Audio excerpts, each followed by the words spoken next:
بسم اللہ الرحمن الرحیم۔ السلام علیکم، welcome my channel Zahra voice. ہماری زندگی کا مقصد۔ یہ زندگی ایک امتحان گاہ ہے۔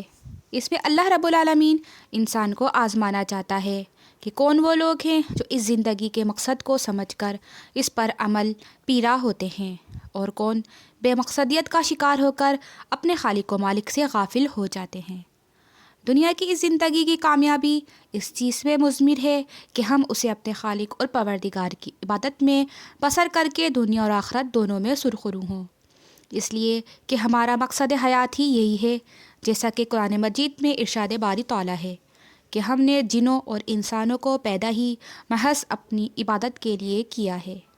ایک دوسرے مقام پر ارشاد باری تعالیٰ ہے کہ اللہ وہ ہے جس نے موت و حیات کو اس لیے پیدا کیا تاکہ آزمائے کہ تم میں کون بہتر عمل کرتا ہے۔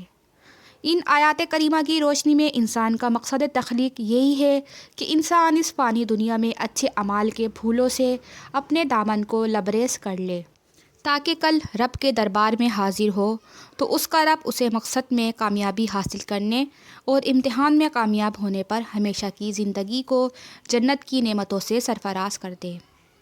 سامعین، اچھی طرح ذہن نشین کر لیجئے کہ دنیا کی یہ زندگی بالکل عارضی اور مختصر ہے۔ یہاں پر مستقل کسی کو دوام نہیں، بلکہ یہ تو ایک امتحان گاہ ہے، اور اپنے اپنے وقت پر اپنے امتحان گاہ سے واپس اپنی منزل کی جانب لوٹ جانا ہے۔